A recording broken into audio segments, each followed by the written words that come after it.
on peut reprendre. Tac, scène 2. Bonjour à tous, merci d'être là. Thomas Huchon, Tony Libos et Léopold Hautebert. Je voulais commencer du coup cette interview par vous demander d'où venez, votre parcours, est-ce que vous amenez à être aujourd'hui journaliste?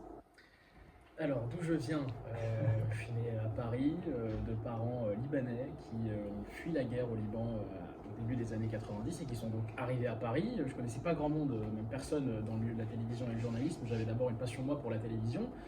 Et ensuite, en faisant plusieurs stages, en m'intéressant à ce qu'était ce média, je me suis passionné aussi pour le journalisme. Et donc, je m'étais dit que le journalisme était un pied pour accéder à la télévision. Et pour réaliser ce rêve-là, j'ai d'abord fait un bac ES, que j'ai réussi.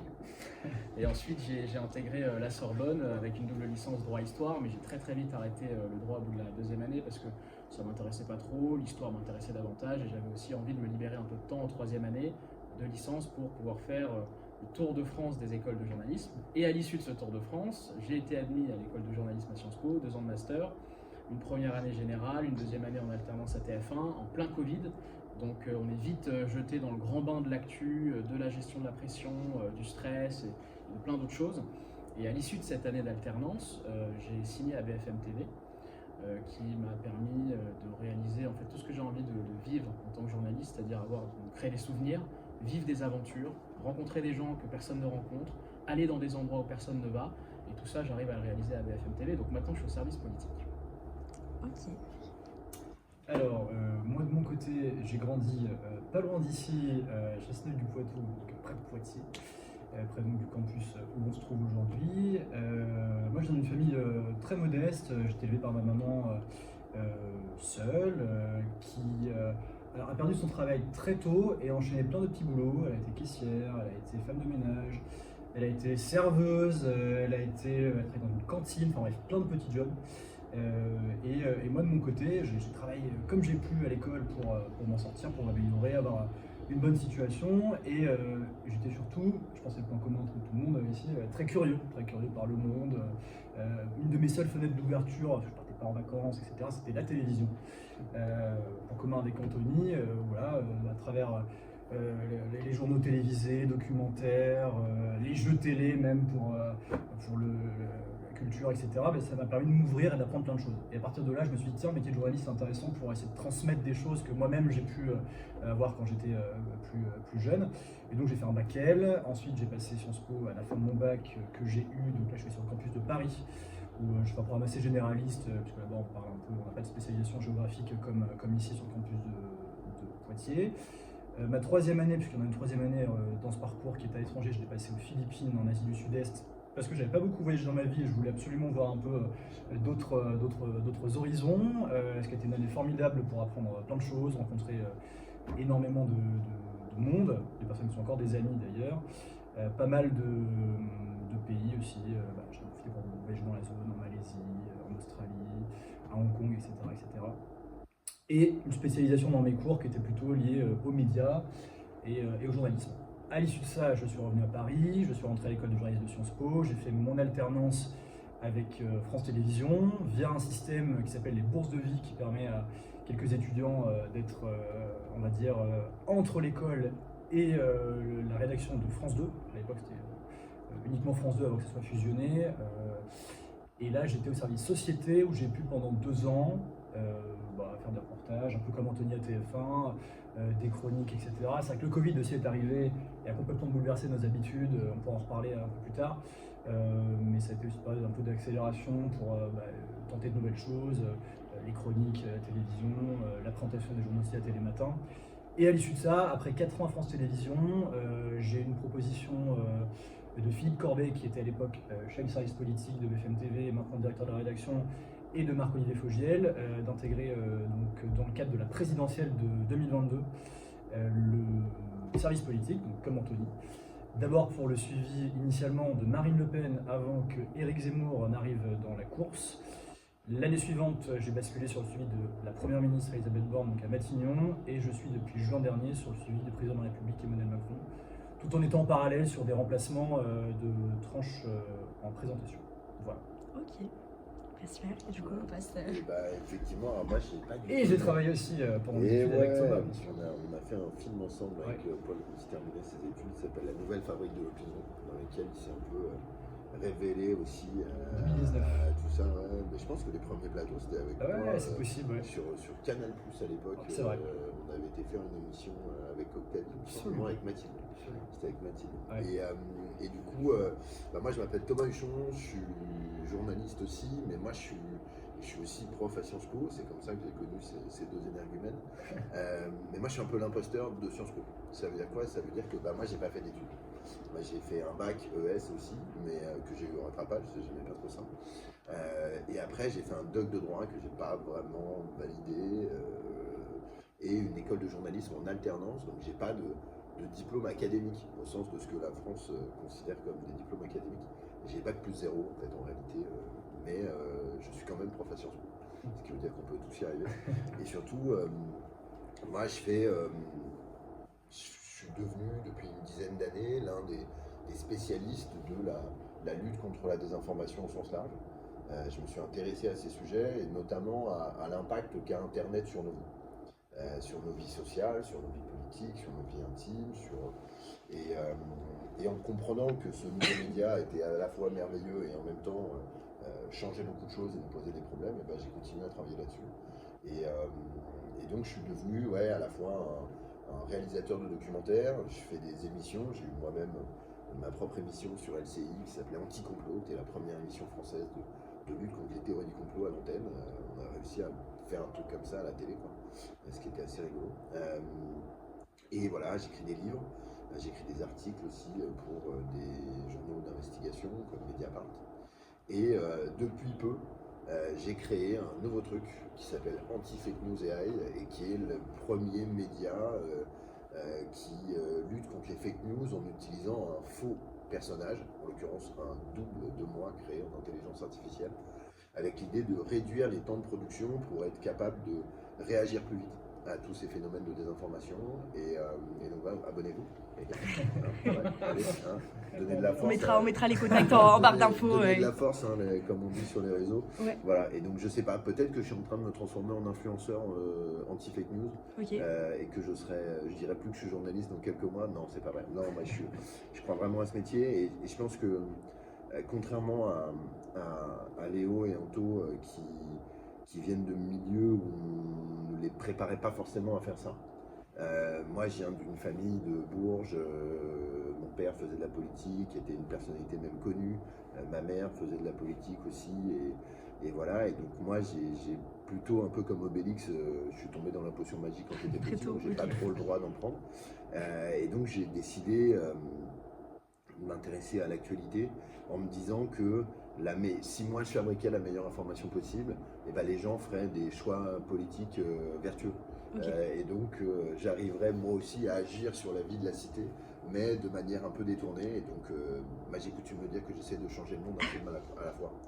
Et surtout de donner aux gens les moyens de comprendre l'univers dans lequel ils sont.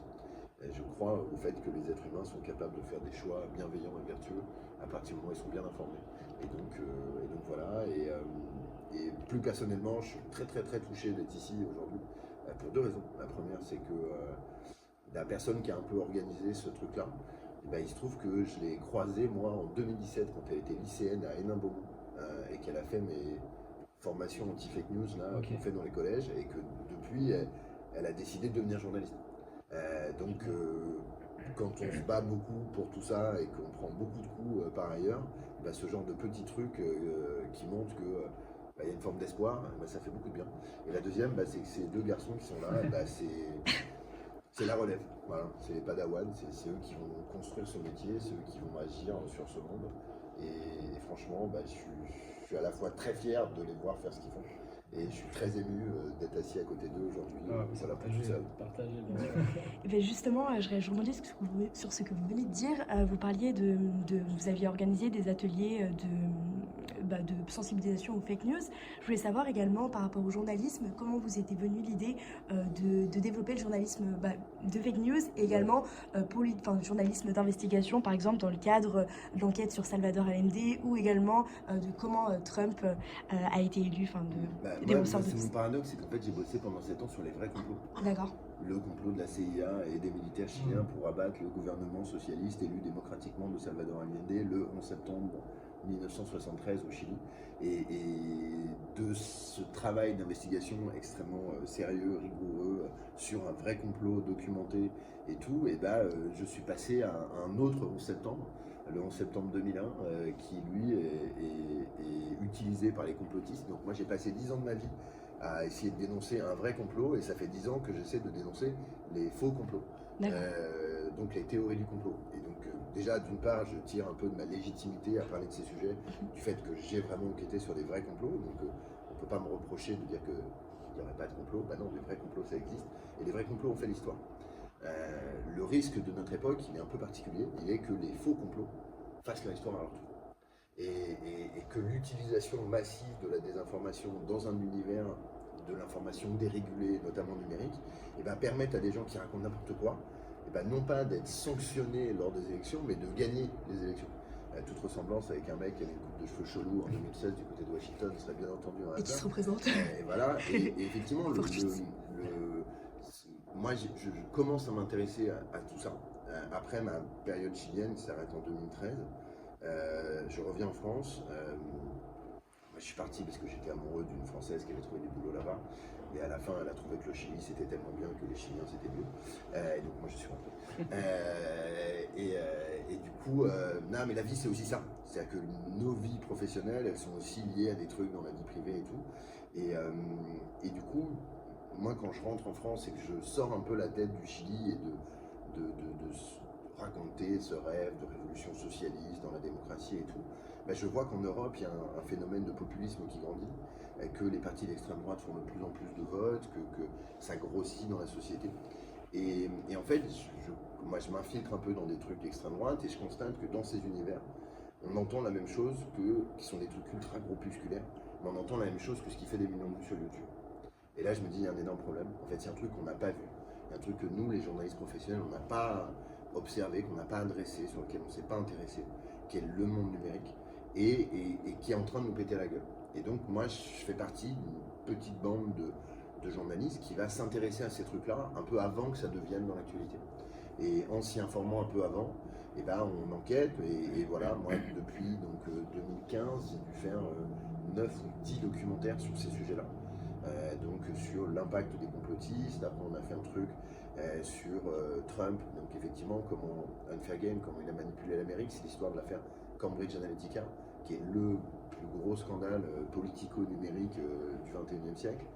Après on a travaillé sur Facebook en se disant que le problème c'était pas tant la désinformation qui circulait partout, que la manière dont les réseaux sociaux nous montraient l'actualité. Juste avant les élections européennes. Voilà, et donc on a créé un espèce de terrain d'observation de comment Facebook nous montre l'actualité avec Léopold, 6 étudiants qui ont chacun un profil avec une orientation politique différente et qui essayent de voir comment la plateforme leur montre l'actualité. Après moi j'ai travaillé sur le Brexit pour raconter les coulisses du Brexit, notamment d'un point de vue numérique, parce que Cambridge Analytica ils ont aussi fait le Brexit. Après il y a eu la pandémie, donc on a bossé sur les antivax. Derrière, j'ai fait un doc sur l'application Telegram et son utilisation par les complotistes durant la présidentielle de 2022. Et donc voilà, et donc moi je suis un journaliste un peu bizarre, qui ne s'intéresse pas aux... Très polyvalent. Ouais, mais en même temps, c'est bizarre, parce que moi, quand je dis qu'il n'y a pas grand-chose qui me préparait à faire ça, c'est effectivement, je n'ai pas suivi le parcours traditionnel des journalistes qui souvent font des études, font Sciences Po, font machin. Voilà, moi je pense que quelque part ça, je l'avais déjà dans ma famille, d'une certaine manière. Et voilà, et donc moi je suis un mec bizarre qui s'intéresse aux faux complots plutôt qu'aux vrais, et c'est vrai que c'est une manière d'aborder les choses qui est un peu différente. Ok, mais tout à l'heure vous évoquiez justement tout l'aspect un petit peu politique. Je voulais revenir vers vous qui travaillez au service politique de BFM TV. Je voulais savoir quels étaient les enjeux, comment vous vivez votre profession de journaliste au sein d'une chaîne télé, enfin, au sein de BFM TV. Quels sont les enjeux du direct? Si vous ressentez par exemple que parfois il y a une ligne éditoriale, comment ça se passe? Comment on travaille pour une grande rédaction, pour une grande chaîne de TV qui est BFM TV? Je pense. Comment on travaille? Comme dans toutes les rédactions, en tout cas, moi que j'ai pu toutes les rédactions. Celle de France Télévisions, en tout cas, il y a une façon de travailler qui est différente sur la méthode, je dirais. Je pense que TF1 c'est à peu près pareil, c'est une méthode différente. Sur le fond, on raconte la même chose, c'est-à-dire que nous, on a chacun un couloir entre guillemets avec une matrice qui est moi, le suivi du président de la République. Anthony, en ce moment, c'est plus la gauche au sens large, mais comme je disais avant, on a chacun eu aussi d'autres couloirs avant. Pour moi, avant, c'était effectivement Éric Zemmour, Marine Le Pen. Après, ça a été Matignon. Maintenant, c'est le président de la République. Notre travail, c'est sensiblement le même, c'est de raconter ce qu'on voit, ce qu'on entend, ce qu'on nous raconte une fois qu'on l'a vérifié. Effectivement, nous, il y a un enjeu de direct qui est vraiment important, c'est-à-dire que ce qui fait la marque de BFM TV, peut-être plus que d'autres chaînes, c'est le fait que quand on vient sur BFM TV, le contrat qui est censé être rempli avec la personne qui regarde, c'est qu'on lui raconte en temps réel ce qui se passe. Notamment pendant une campagne, on a tous les deux vécu, c'est des moments assez intenses parce qu'il se passe beaucoup de choses, on est en permanence sur le terrain, on rencontre beaucoup de monde, on a beaucoup de choses à délivrer et nous-mêmes à vérifier en permanence. Donc moi je vois pas de différence énorme avec en tout cas la rédaction dans laquelle j'étais avant, si ce n'est la méthode, c'est-à-dire qu'à France Télévisions et à France 2, j'étais sur des reportages à construire, donc là effectivement c'est un reportage avec un format beaucoup plus cadré en termes de durée. Nous, la force aussi de la chaîne, c'est qu'on peut raconter en un peu plus de temps des choses peut-être qu'on ne pourrait pas raconter dans un reportage, dans un 13h ou un 20h, on vous donne 1 minute 30 et où dans 1 minute 30 il faut vraiment synthétiser, mais c'est aussi un exercice super intéressant parce que ça demande à vraiment rassembler les informations et être très concis. On l'est aussi sur un suivi comme ce qu'on fait nous, mais on a aussi un côté coulisses qu'on peut raconter. Pour les personnes aussi qui s'intéressent un peu plus à la politique, on a aussi des outils comme un podcast, nous qu'on a à côté au service politique, on peut raconter des choses qu'on ne voit pas à l'antenne. Donc voilà un peu l'état d'esprit. Anthony, je pense que tu en penses. BFM TV, c'est un priorité au direct. Ah, voilà. Ça c'est BFM TV. Ça sera l'exemple. C'est un peu un ovni cette chaîne dans le monde médiatique parce que c'est une chaîne qui fait primer d'abord le direct et ce qui se passe et l'événement, et c'est pour ça qu'on l'appelle la chaîne de l'événement. Contrairement à TF1 ou à France 2 ou à des journaux de presse écrite ou à des radios, on est tout le temps en direct. On doit nourrir la bête, et la bête, elle est en direct. La bête, je parle de BFM TV. La bête, elle est en direct pendant 20 heures dans la journée. On commence à 4h30, on termine à minuit, et donc la bête, elle a faim, et elle a faim d'actu. Et ça, c'est un challenge énorme et un défi énorme pour les 200 ou 250 journalistes qui travaillent dans cette chaîne. Toi, tu as connu France 2, moi j'ai connu TF1. Les attendus, au fond, sont bien sûr les mêmes, parce qu'on est des journalistes avant tout. On est là pour relater du témoignage, être témoin des faits, le raconter de manière objective avec tous les partis dans le sujet. La différence avec BFM TV, c'est que tout se passe sous nos yeux en direct, et on doit nous le raconter en direct. Et donc, ça implique beaucoup plus de responsabilité dans la narration. Et le grand enjeu, à mon avis, l'un des grands enjeux du journalisme, c'est qu'aujourd'hui, on est dans une phase où on est noyé d'informations. On est même plus des journalistes qui cherchons l'information. L'information arrive et par dizaines de milliers avec des canaux tellement différents. Et en fait, on revient à l'essence même de ce qu'est le journalisme aussi, c'est la vérification des faits. Et ça, c'est un énorme enjeu quand on a une chaîne en direct, parce qu'on doit le plus vite possible essayer de relater cette information qui arrive là tout de suite, aussi pour intéresser le téléspectateur. Mais l'enjeu premier aujourd'hui, c'est la vérification des faits, plus que la recherche, parce que les témoignages arrivent, les séquences arrivent, les informations nous parviennent. Aujourd'hui, le plus gros enjeu, c'est la vérification des faits, avec cet accent mis vraiment sur la rapidité de l'exécution, de l'efficacité, qu'on retrouve bien sûr à TF1, France 2 et dans d'autres médias, mais de moindre ampleur en quelque sorte que par rapport que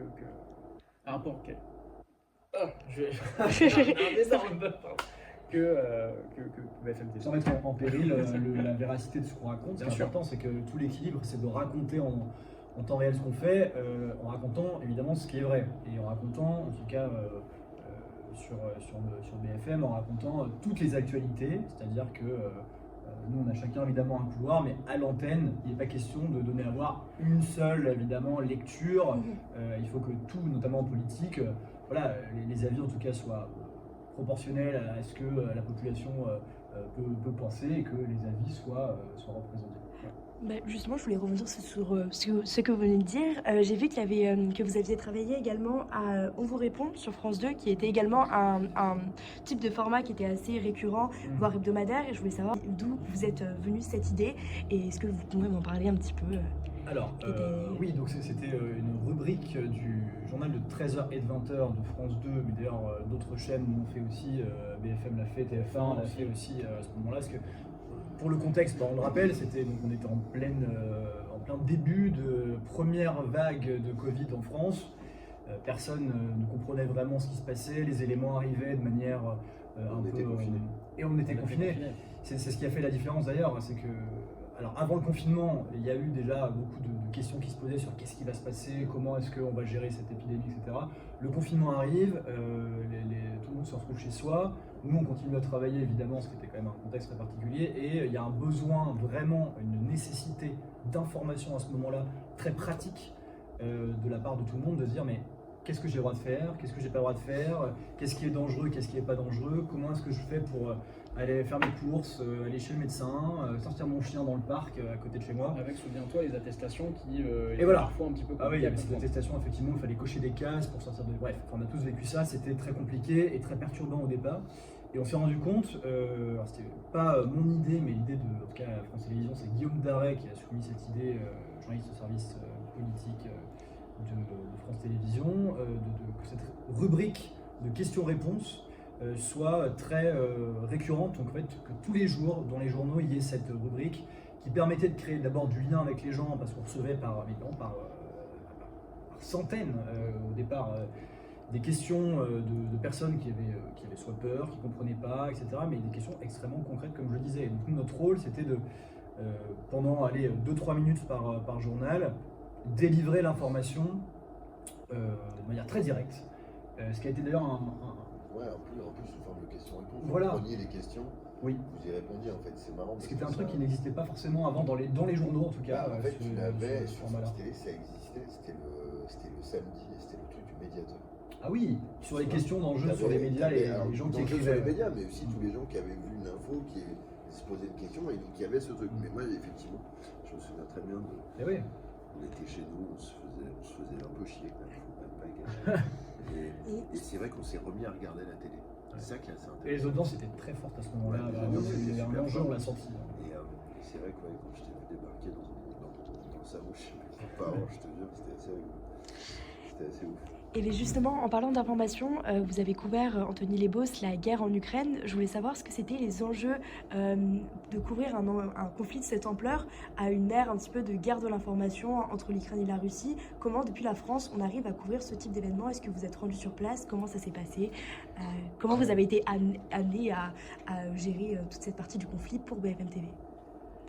Le 24 février 2022, la guerre se déclenche, je crois qu'il est 4h30 ou 5h quand on a les premières alertes sur nos téléphones. Moi je reçois un appel sur mon téléphone vers 7h du matin me demandant d'aller à la rédaction. J'y vais et puis ensuite j'étais au service politique comme toi Léopold, et je reçois un message de mon directeur de rédaction adjoint qui me dit passe dans mon bureau, viens dans mon bureau, donc je m'exécute, c'est mon chef. Et je m'attendais à ce qu'il me propose de faire des sortes de chroniques concernant les réactions politiques. Je rentre dans son bureau, j'ouvre la porte, je ferme la porte, il est assis derrière son bureau, je suis debout, il me regarde, tu veux aller en Ukraine? Et mon premier réflexe c'est de dire oui, j'ai envie, parce que j'avais 24 piges, j'avais aucune expérience dans les terrains de guerre, j'ai la couverture de ce terrain de guerre, T'es libanais quand même. on m'avait raconté la guerre. Mais normalement, tu vois, normalement, il y a un pays, tu sais. Mes parents m'avaient raconté cette guerre que moi je n'ai pas vécue parce qu'ils ont fui ce pays. Mais comme je suis journaliste et que j'ai envie d'être témoin de l'actualité, j'ai dit oui, comme ça, de manière quasi automatique. Et 5 heures plus tard, j'étais dans l'avion pour aller à la Pologne et ensuite prendre une voiture de location et faire 10 heures de route pour passer la frontière. Ça a été une expérience qui était très dure psychologiquement, humainement, mais journalistiquement. Ça peut paraître baroque ce que je vais dire, mais la couverture d'un conflit et d'une guerre, journalistiquement, c'est la chose qui est la plus stimulante pour un journaliste. Parce que les témoignages sont tous aussi forts les uns que les autres, le lundi, le mardi, le mercredi. À chaque fois, ils sont d'une puissance incroyable. Les séquences, pareil. Vous avez toujours de nouvelles histoires à raconter, parce qu'à chaque fois que vous allez... En fait, le journalisme de guerre, c'est le journalisme du coin de la rue. Quand vous allez dans un monastère où vous avez des sœurs qui sont en train de fabriquer du matériel de camouflage pour les envoyer à l'Est, c'est l'histoire du journalisme du coin de la rue. Quand vous allez dans une bibliothèque où d'ordinaire, en temps de paix, les étudiants étudiaient, lisaient, se cultivaient, et là ils étaient en train de fabriquer des cocktails Molotov. Voilà, c'est l'histoire d'une guerre au coin de la rue. Et c'est ça que moi j'ai raconté dans cette guerre que j'ai couverte à 2 reprises, à la fois en mars et en mai 2022, je n'avais pas envie d'aller sur le front. C'était ma limite, je n'avais aucune expérience. Mes parents aussi ne voulaient pas que j'y aille, donc j'ai aussi respecté leur volonté. Je suis fils unique, je les comprends. Et moi, j'ai voulu couvrir la guerre à l'arrière. Comme on allait au front et à l'arrière, moi j'ai couvert la guerre à l'arrière avec ces histoires de la résistance ukrainienne qui se mettaient en place. Alors même qu'on disait que l'Ukraine allait tomber en 4 jours, moi j'ai couvert ce genre de choses. Et le plus dur dans ce conflit, c'est aussi parfois quand on revient en France, on a ce sentiment de culpabilité, d'abandonner ces personnes-là qui, au fond, nous remerciaient parce qu'on leur tendait un micro. Moi, je ne me sentais pas forcément très utile parce que en quoi je les aidais, moi, journaliste, peut-être à relayer leur témoignage à la limite. Mais je ressentais cette culpabilité-là. Et la première chose que je me suis dite quand je suis arrivé en France, je me suis même dit 2 choses. D'abord, j'ai de la chance de vivre dans un pays en paix. Et deuxième chose, c'est que je vais y retourner. C'est pour ça que je suis retourné 2 mois après. Ok, et justement, je rebondis sur ce que vous venez de dire. Comment ça se passe? Est-ce qu'il y a une forme un peu de tabou? Est-ce que les personnes arrivent à s'exprimer en temps de guerre, notamment la population ukrainienne? Est-ce que vous avez pu recueillir des témoignages avec facilité? Mais c'était très facile parce que tout le monde a compris que les médias, quand on était, nous, sur le terrain, pouvaient servir d'outil de communication. La guerre, c'est aussi une guerre de communication qui se fait. Et par ailleurs, la recherche de la vérité est extrêmement difficile en temps de guerre. Parce que quand vous avez une information sur les boucles Telegram qui étaient alors gérées par les gouverneurs de telle ou telle région, c'était forcément une sorte de parti pris. Nous-mêmes, journalistes, c'était extrêmement difficile de vérifier les chiffres, extrêmement difficile de vérifier la localisation du gouvernement, extrêmement difficile de vérifier les nationalités des personnes qui avaient pu être tuées ou les identités. La recherche de la vérité, en tant que journaliste, quand on couvre un terrain de guerre, est très difficile, voire quasi impossible. Donc nous, dans notre travail, l'essentiel, c'est de recontextualiser ce qui se passe et de raconter ce que l'on voit, ce que l'on entend et les témoignages que l'on recueille. Oui, les gens étaient très à même de nous parler parce qu'ils avaient aussi besoin de raconter leurs histoires comme une sorte d'exutoire. Et nous, on servait aussi à ça. Et j'ai plein d'exemples en tête avec des témoignages que je tairais parce que les détails étaient assez abjects, mais de personnes qui, au fond, étaient heureuses de nous recevoir parce qu'elles avaient pu aussi exprimer ce qu'elles avaient dans le cœur et qu'elles n'avaient pas pu exprimer. Aussi, pour que tout le monde puisse, dans le monde entier, y compris singulièrement dans les pays occidentaux et en Europe et en France, connaître les atrocités qui étaient commises en Ukraine. Donc c'était plutôt facile de travailler là-bas, même si évidemment il y a des logiques de sécurité, de tension, de gestion de la pression, de stress. Et j'ai coutume de dire que parfois on est davantage protégés, nous, à BFM TV, quand on couvre une manif d'antivax, parce qu'on a des APR, des agents de protection rapprochés avec nous qui nous protègent et qui sont nos yeux et nos oreilles, alors que sur un terrain de guerre, on n'a personne pour nous protéger à part notre expérience. Et celui qui n'a pas peur sur un terrain de guerre ne doit absolument rien faire là-bas, parce que c'est justement la peur qui nous permet la prudence.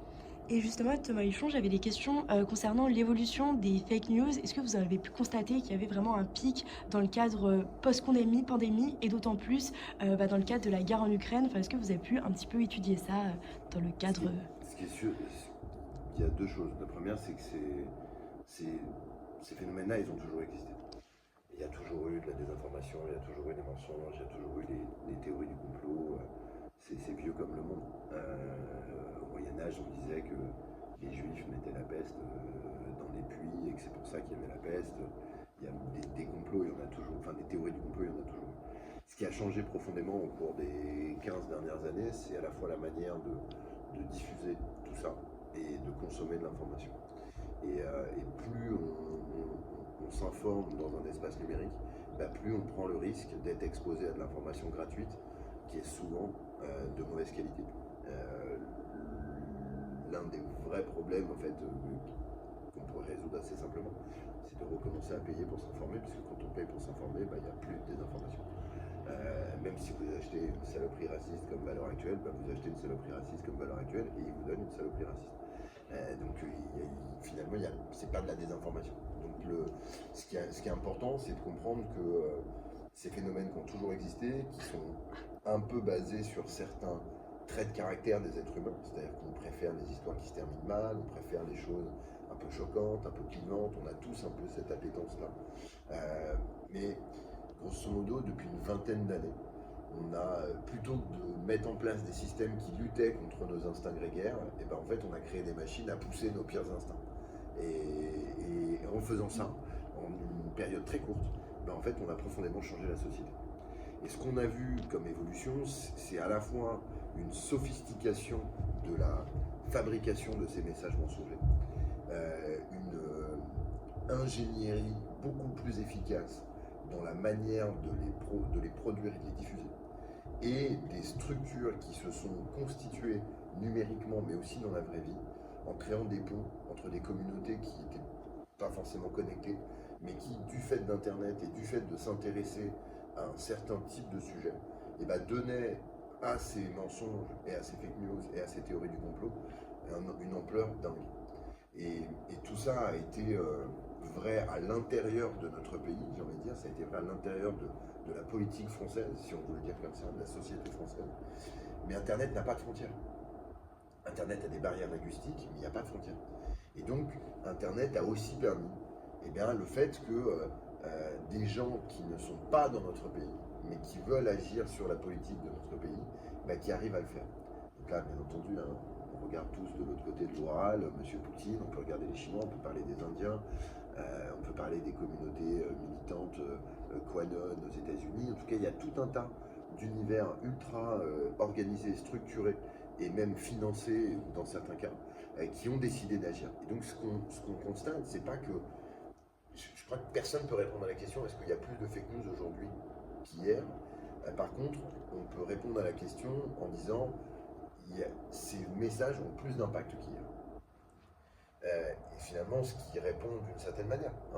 Mais encore une fois, ce qui est très difficile quand on travaille sur ces sujets-là, c'est qu'on est en permanence obligé de penser contre soi-même, de refuser un peu les conclusions qu'on peut tirer d'une enquête, parce qu'on manque toujours un peu d'éléments et tout. Je vais vous donner un exemple très concret. En mai 2021, il y a une affaire qui sort, qui est l'affaire FaZe. Plusieurs youtubeurs français sont contactés par une agence de pub qui ne dit pas trop d'où elle vient et qui leur propose 40-50 000 euros pour faire une vidéo de 3 minutes et dire que le vaccin Pfizer c'est vraiment de la merde et que le vaccin Sputnik il est vraiment génial. L'un de ces youtubeurs, à l'époque où moi je l'ai rencontré, je l'ai interviewé, il était encore fréquent. C'est un mec qui s'appelle Dirty Biology, Ah oui, c'est pareil, aussi. il a des accusations assez graves d'ailleurs et fondées d'agression sexuelle, de viol et tout. Mais du coup, qu'est-ce qu'il fait lui? Il reçoit ce brief comme un influenceur, qui reçoit plein. Et au lieu de faire le truc ou de prendre l'argent, il contacte des journalistes en disant c'est chelou. Et qu'est-ce qu'on fait? Nous on bosse. On bosse pour essayer de savoir qui sont les gens derrière cette agence. Donc on trouve l'agence, on trouve que c'est une entreprise qui est détenue par des Russes, que la patronne de cette agence a été conseillère en communication de Dimitri Medvedev, puis de Vladimir Poutine, puis du parti Russie Unie, qu'elle a elle-même été candidate à la députation à Saint-Pétersbourg pour Russie Unie, le parti de Vladimir Poutine. Et donc ça commence à peindre assez franchement une couleur Rushkov sur le truc. Mais il n'y a aucun moment où nous on peut remonter au fait que c'est Poutine qui a appuyé sur un bouton pour faire ce truc. Et finalement, là où le numérique, en laissant des traces, permet de remonter un certain nombre de phénomènes, et en réalité, on ne peut jamais remonter jusqu'au fait du mec qui a donné l'ordre. Et donc, je crois qu'il faut être capable de dire, ouais, c'est russe, mais moi, je ne peux pas vous dire c'est Poutine. Et en même temps, je dirais, voilà, on raconte ça sur. Moi, j'en avais fait une émission sur LCI. Et à la suite de cette émission, il m'arrive un truc un peu bizarre. C'est que l'émission était le vendredi, et le samedi matin, je recevais souvent un message du patron de la chaîne qui me donnait les audiences et qui me disait ouais c'est bien, t'as bien travaillé et tout, fais un petit tweet pour partager le replay, va frimer et tout, c'est cool. Et là il m'envoie un truc, on a explosé les scores. Je suis désolé les garçons, mais c'était un moment où on était devant BFM. L'époque révolue. Et donc on était, ouais, mais c'était un peu les seuls moments où LCI était devant BFM, c'était quand on faisait l'émission. Et du coup, on me dit vas-y, va faire un tweet. Et là, j'ouvre mon ordi, on est samedi matin, tu vois, il est 9h30, je suis en caleçon chez mes beaux-parents à la campagne. Tu vois, et j'ouvre mon ordi et putain, tout mon ordi est en russe. T'as été hacké. Ouais, tu te dis merde. Attends, je suis pas réveillé, j'appelle ma belle-mère, je dis tu veux pas venir voir j'arrive pas à lire mon ordinateur, c'est bizarre. Mais t'es con Thomas, pourquoi t'as mis ton ordi en russe? Non, j'ai pas mis mon ordi en russe. Et là, qu'est-ce qui s'est passé? Et en fait, j'ai été hacké par quelqu'un le lendemain d'une émission sur les Russes, mon ami, mon ordinateur en russe, mais moi je peux pas vous dire que c'est pas des Chinois qui m'ont fait ce coup-là. Donc je crois que c'est ça qui est intéressant, c'est d'être capable de documenter ces phénomènes et de dire bah il s'est passé ça. Et en même temps, bah, c'est pas parce qu'il s'est passé ça que moi je peux en déduire ça et en conclure ça. Bon, je peux peut-être le conclure pour moi dans ma tête et dans mon petit cerveau, mais je peux pas le dire à l'antenne. Et je crois que c'est ça qui est important. Le métier de journaliste, c'est aussi un métier de retenue, de modération de ce point de vue-là. Et c'est un truc qu'on oublie un peu trop souvent. Et je crois que c'est important de ne pas l'oublier complètement. Et c'est très bien qu'il y ait des journalistes engagés. C'est super. Mais on ne peut pas tous être engagés au point où on néglige nos méthodologies, nos déontologies, nos manières de travailler. Et je crois que ça doit aussi interpeller tous ceux qui créent des médias aujourd'hui et qui donnent des leçons à tous les autres médias traditionnels et qui eux-mêmes n'ont pas toujours cette exigence-là.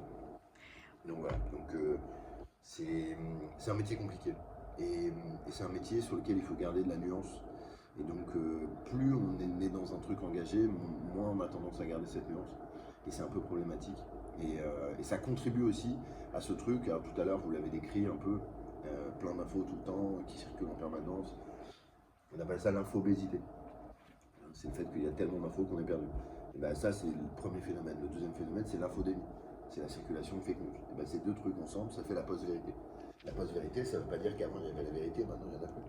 Ça veut dire que grosso modo, l'idée de la vérité, comme un truc qu'on partagerait tous, ben, ça n'existe plus. Et que pire que ça, même la notion de fait, elle n'existe plus. Et on a oublié ce truc-là. On a oublié ce qui s'est passé le 21 janvier 2017 à Washington, quand on a pris la conseillère de Trump, Kellyanne Conway, devant les images de l'inauguration où il y a beaucoup plus de monde pour Obama que pour Trump, et où Trump disait il y a plus de monde pour moi que n'importe quand avant. On lui dit regardez les photos, et elle dit mais non, nous avons des faits alternatifs. Alternative facts. Et en fait, la personne qui répond ça, c'est la conseillère de Trump. C'est pas ça. C'est la voix officielle, la porte-parole de la Maison Blanche. Donc c'est la voix de l'institution américaine. Et quand c'est pas la première démocratie du monde, ça serait l'un plutôt, ça me fera peut-être le plaisir derrière la caméra, mais la démocratie la plus importante sur notre planète, eh ben, elle accepte l'idée que sa parole institutionnelle officielle soit un mensonge. Et un mensonge qui est éhonté. C'est-à-dire que là, c'est deux photos côte à côte, tu peux pas, c'est pas possible. Ben si. Et en fait, ce jour-là, on s'en est pas rendu compte que le monde a basculé. Le monde a basculé ce jour-là, avec l'histoire des faits alternatifs. Et depuis, on court comme des espèces de. On est un peu comme des hamsters dans une roue qui tourne, là. Et on essaie de rattraper ce truc. Et on essaye, et tous, dans nos différents médias, dans nos différents trucs, on essaye tous un peu. Et on n'y arrive pas. Et on n'y arrive pas parce qu'en réalité, on n'adresse pas le bon problème. C'est-à-dire qu'on cherche à répondre à des gens qui sont déjà plus ou moins convaincus. Et tous ceux qui ont basculé dans un truc, on ne leur parle jamais. On ne va jamais leur parler. Parce qu'ils ont quitté nos réseaux d'information. Ils ne s'informent plus sur les médias professionnels. Et voilà. Moi, mon seul espoir, c'est que l'arrivée de l'IA, de la possibilité de générer des images complètement fake et tout, ben, ça pourrait peut-être avoir un effet un peu bizarre. C'est qu'en fait, les gens se remettent à consommer de l'info auprès de journalistes professionnels, parce qu'ils auraient tellement peur que ça soit une arnaque, qu'ils seraient obligés. Je dis ça, je dis aussi ça pour vous qui voulez être journalistes, les filles derrière la caméra. Peut-être l'espoir de votre génération, c'est que vous aurez peut-être plus de boulot que nous, parce que les gens vont se remettre à consommer de l'info, parce qu'en fait, il n'y aura pas le choix. Ils seront obligés de passer par un espèce de processus de certification, parce que, bah voilà, tu auras une vidéo de Macron qui dit un truc, et tu ne pourras pas savoir si c'est vrai. Et donc toi, en tout cas, en tant que citoyen, en fait, ça va peu casser ce truc. C'est un espoir pas totalement, sur lequel je ne suis pas totalement à donf, mais je vois tellement les choses en noir et c'est tellement la galère qu'à un moment j'essaie de trouver des motifs d'espoir. Voilà. Mais là j'ai deux beaux motifs d'espoir à côté de moi. Oui, ça rassure. Puis j'avais une dernière question et ce sera du coup le mot de la fin. Tout à l'heure, donc on a parlé des fake news, l'ère du Covid, et justement je voulais savoir comment est-ce qu'on fait ce travail de tri de l'information et de décryptage, notamment dans le cadre de votre émission On vous répond. C'était pour le coup, je vais revenir au mot un peu clé de tout ça, c'est les faits, c'est ce que disait Thomas, c'est-à-dire que nous, il y a une question qui nous parvient, est-ce que je peux faire ça? Je trouve qu'il y a une source à ce moment-là qui est le ministère de l'Intérieur qui définit si oui ou non c'est possible de sortir son chien, d'aller à un anniversaire ou d'aller faire ses courses. C'est un travail assez classique d'appel, d'échange permanent avec les bons interlocuteurs qui nous donnent directement la bonne réponse et la réponse ensuite on la restitue à l'antenne. Mais il y a vraiment, je veux dire, c'est pas très compliqué, c'est juste qu'il faut vraiment aller à l'essentiel du problème qui nous est soumis, trouver la bonne personne, ne pas passer par 36 000 liens, non, c'est pour une personne qui est la source officielle, on répond de manière extrêmement directe, et puis en plus, on essaie de créer aussi un peu de lien avec les gens qui sont chez eux, seuls, parfois dans des situations pas très drôles, et en ajoutant une petite dose un peu juste en étant soi-même, un peu naturel et pas forcément trop institutionnel, parce que je pense que c'était assez anxiogène comme ça d'avoir des normes qui étaient évidemment importantes, mais en même temps qui pesaient beaucoup sur notre vie, et c'est normal à ce moment-là qu'il y ait tout ça, mais en ajoutant un peu d'humanité, ça permettait aussi de passer ce moment-là de manière peut-être un peu plus simple. Mais en tout cas, sur la vérification de l'information, nous, toutes les questions qui nous arrivaient, quand elles étaient plus scientifiques, eh ben, on trouvait un interlocuteur référent sur la question, reconnu, qui avait une réponse claire et authentique, et la réponse a été formulée à partir de ces éléments de recherche-là. C'est un travail de recherche et ensuite de communication à l'antenne en deux temps. Avec la difficulté que parfois les gens à qui vous parliez pouvaient déjà ne pas avoir la bonne info parce que c'était un tel bazar pour tout le monde, Bien sûr. et en plus des infos qui changent. Et en plus, il y avait l'idée d'infos évolutives, bien sûr. Les documents à remplir du lundi au mardi, c'était pas la même Totalement. chose. Les masques, machin, trucs, bidule. Ouais. Et en fait, c'est aussi ça qui, à mon avis, qui a contribué à la panique un peu généralisée. C'est qu'on a vécu un exercice de science en direct. Et en fait, tout le monde s'est rendu compte que la science, c'était pas un truc établi comme ça, je vais chez le médecin, il va me soigner. En fait, non, on sait pas. Et puis en rentrant dans un niveau de détail parfois qui était quand même assez complexe, c'est quand même une période où on parlait de choses dont on n'avait jamais parlé, en tout cas auparavant, à l'heure de grande écoute. Quand on parlait de vaccins à ARN messager, enfin ce genre de choses, il fallait quand même le réexpliquer à chaque fois. Il y a de vulgarisateurs. Il y avait un travail de vulgarisation qui était super important pour ne perdre personne.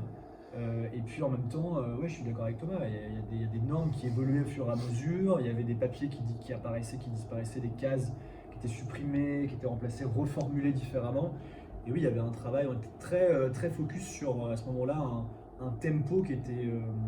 notre focale était très zoomée, on était dans un niveau de détail qui était assez précis, et toute la complexité de l'exercice était de rentrer dans la complexité du truc, et le réexpliquer sans perdre les nuances qui étaient quand même super importantes pour la santé de tout le monde. Donc il y avait une sorte de pression quand même qui était importante sur ce travail-là, tout en étant sur un travail de journalisme classique, de vérification de l'info et de recoupage permanent. Tu sais pas trop fait des chiens à ce moment-là? Franchement non. Non. Franchement non. Quelques messages évidemment, mais... Ils n'ont pas compris qu'on était copains. C'est ce qui t'a Non sauvé. mais franchement je t'assure, il n'y a pas eu de...